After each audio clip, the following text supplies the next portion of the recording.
worship you alone, blessed Savior, my God, from the depths of my heart, I'll give all praise and honor to you, O matchless King.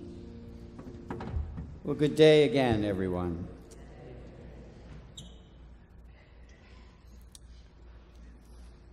There's been a lot of talk about constitutional rights in the last few weeks. When Donald Trump decided to pick a fight with the National Football League instead of focusing on Puerto Rico,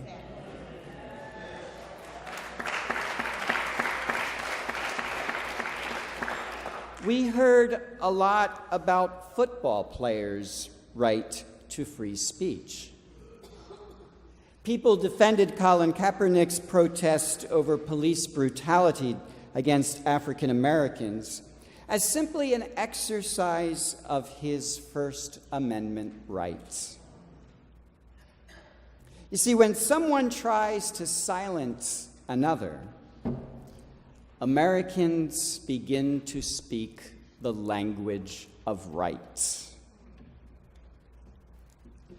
After last Sunday's horrific mass murder in Las Vegas, the conversation almost immediately and understandably turned to gun control. Gun advocates feigned compassion for the victims by claiming that now was not the time for that discussion. But they were quick to add that the Second Amendment assured the right of all Americans to possess firearms. Americans speak the language of rights even in, if not especially in, the most difficult of situations. Now, rights are important to our constitutional structure. They protect individuals from the government's ability to interfere with certain aspects of our lives. They are essential to our basic freedoms as Americans. But rights can also be misconstrued.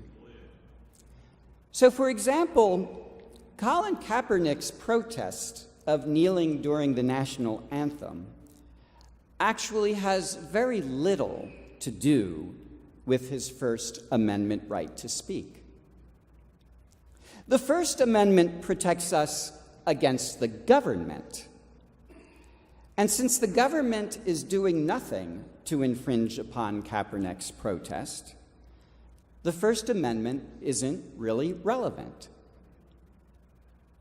But you see, Americans often frame disputes in terms of their rights, because rights, by their nature, are individually focused.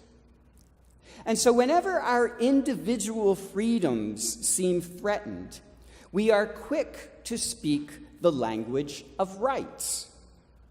We claim that our rights are being violated, regardless of whether the government is involved, because we insist upon our individual freedom over and against those who oppose us.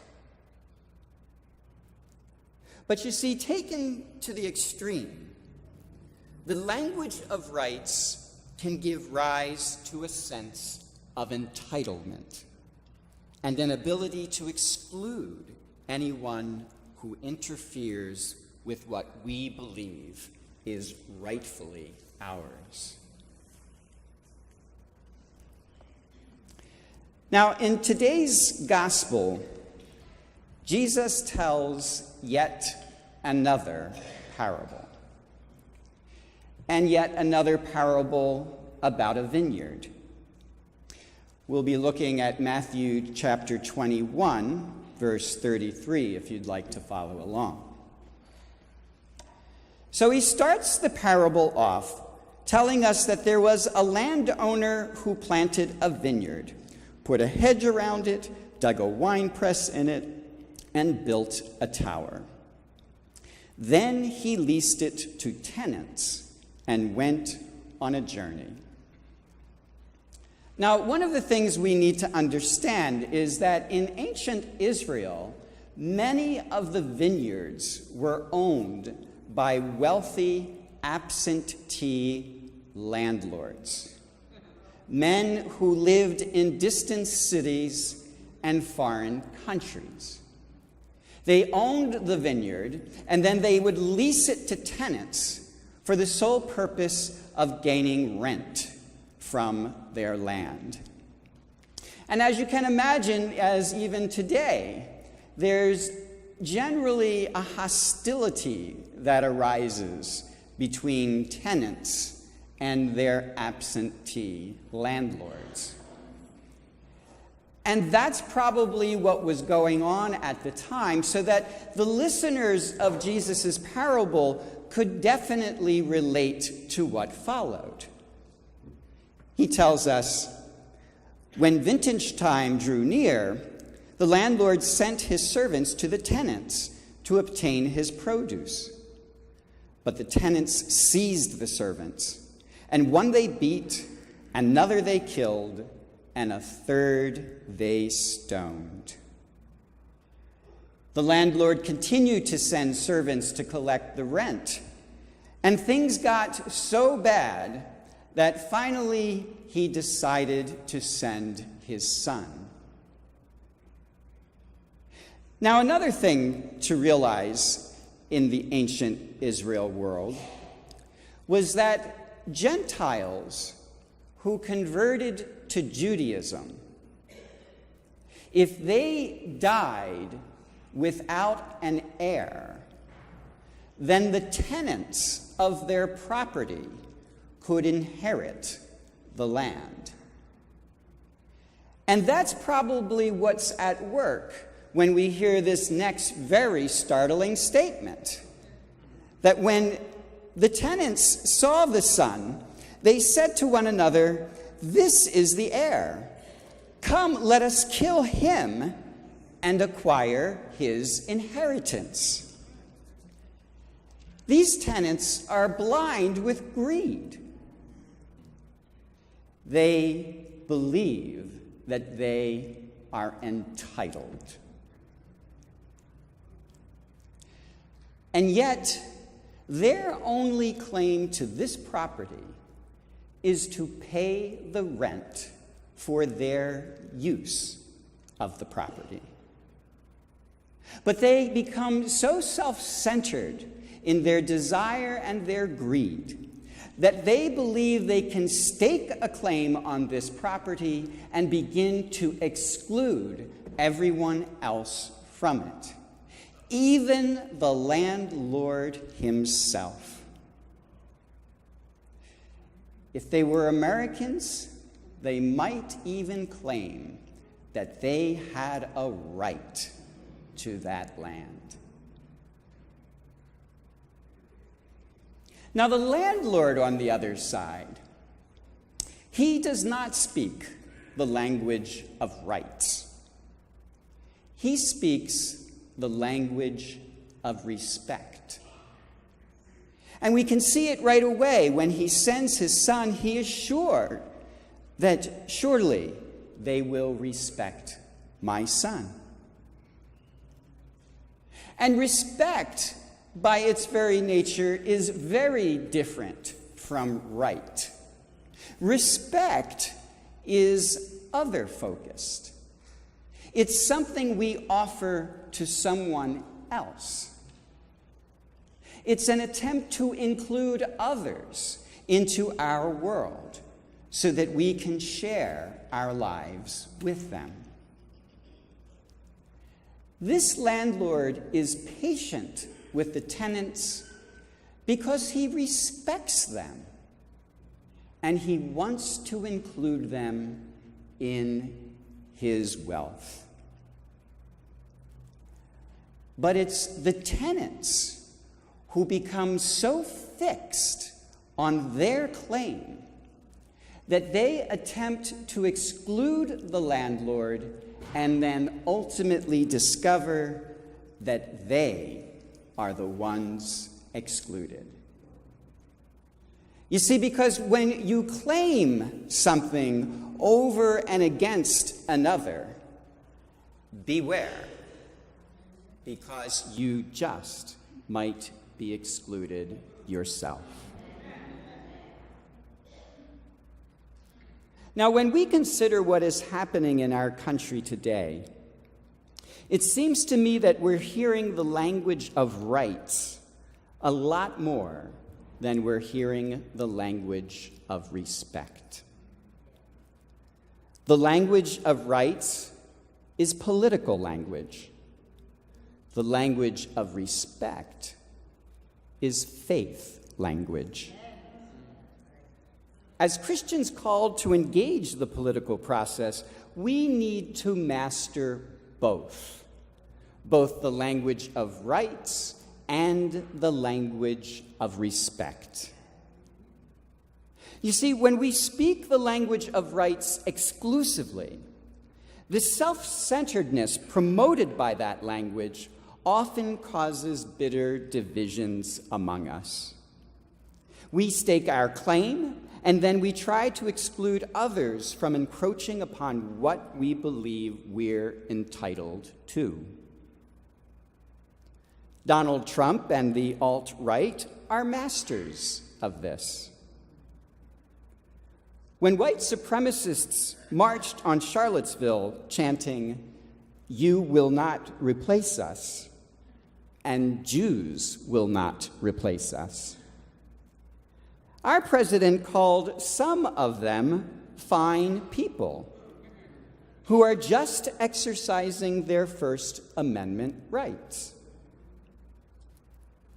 But when black men kneel during the national anthem,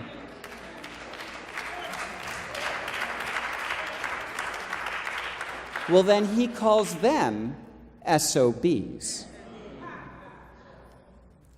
Now, we can certainly debate the issue of police brutality toward black people in this country, and even debate people's First Amendment rights to discuss that issue. But where is the respect that we as Christians must show in engaging that discourse?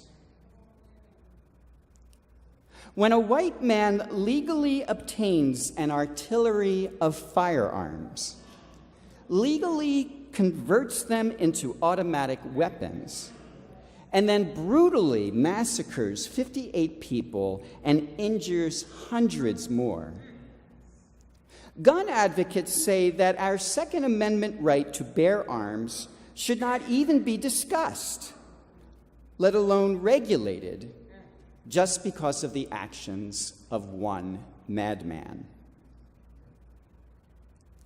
But when a Muslim American does essentially the same thing, well then, we must call for a ban of all Muslims entering our country. You see, we can certainly debate the issues of gun violence and terrorism in this country, and even debate people's Second Amendment rights to bear arms. But where is the respect that we as Christians must show in engaging that discourse? October is Respect Life Month. And while our political language talks about the right of a woman to choose an abortion, the right of society to put a criminal to death, and the right of a patient to die a good death, our faith language asks us to discuss the issue differently. The language of respect asks us to consider factors beyond our own self-interest.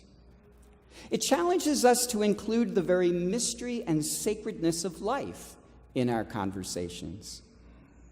And it asks us to include no less than God Himself. And respecting life includes so much more than just abortion. It includes respecting the dignity of each person, regardless of their race or religion or country of origin. It includes holding police accountable when they go beyond their bounds and use their power to subdue, abuse, and even kill the very people they are charged to protect. It includes adopting reasonable regulations to keep all people safe from the violence in our homes, in our streets, and in our country, all facilitated by easy access to guns. Respect Life calls us to be aware of all these life issues and then to engage them with the very respect we hope to achieve in addressing them. Rights are crucial to our survival as a free nation. That's why they're in our Constitution. But with rights come responsibility, not entitlement. In fact, as people of faith, we must always temper our language of rights with the language of respect. For those who attempt to stake their claim and exclude all others will one day find themselves excluded. And just maybe, their rights will be given to others who will produce fruit at the proper times. Amen.